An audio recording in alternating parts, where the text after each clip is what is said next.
I've stopped the car here for a minute to talk to you about something that I find to be important, especially if you have a Maserati Ghibli or you're thinking about buying one, and that is an issue that I ran across with the battery. So in one of the days that I had this car, the battery died, and so we tried to jump it. I got the owner's manual out, put the jumper cables under the hood at the area where you can jump up there. Even though the battery is in the trunk under the floorboard, there's an area up front where you can jump it pretty easily under the hood.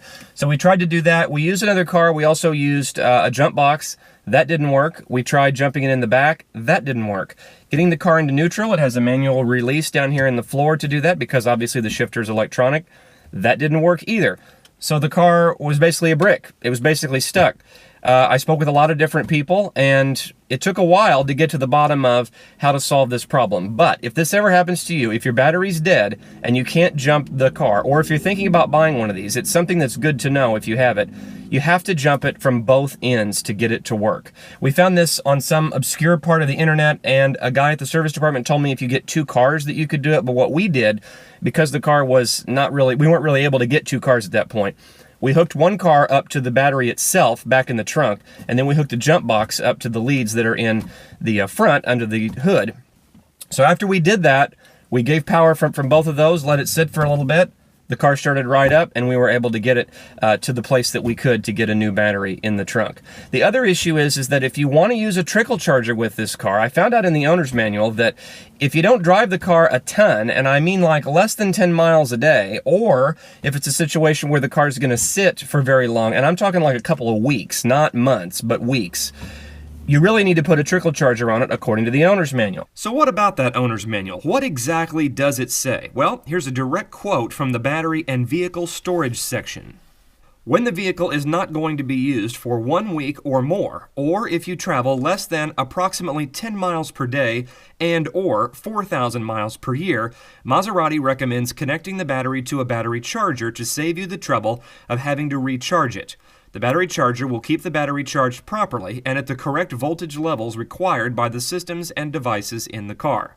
Now, not just any battery charger or trickle charger will work with the Ghibli. You've probably seen chargers that hook into the cigarette lighter or the 12-volt ports. In fact, the Ghibli has one of these in the trunk. When I tried plugging my charger into one of these, it wouldn't recognize the fact it was plugged into the car. I mentioned this to the service department, and they said those ports only work when the car is on. In theory, it would keep you from leaving a phone charger plugged in overnight and running down the battery that way. But who's not using the USB ports to charge their phone, honestly? Anyway, Maserati does in fact sell a battery charger, and it hooks directly onto the battery itself. In fact, after searching online, I found several people who actually mounted the charger in the battery area and then just plugged it into the wall each and every night. It's also worth mentioning the battery was replaced on this Ghibli for free under the warranty. When it comes to maintenance, this particular Ghibli has done 11,000 miles, and in that time, both the front and rear tires had to be replaced. As I mentioned in the review video, these 20-inch wheels come with summer tires for 2015, specifically Pirelli P0s. They are 245/40s on the front and 285/35s in the rear, both Z-rated. You should expect to pay around $278 a piece for the front and around $295 a piece for the rear, for a total of $1,148 plus the cost of mounting and balancing.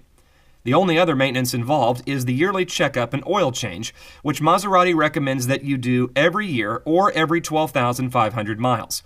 You can expect this visit to run somewhere between $350 and $500.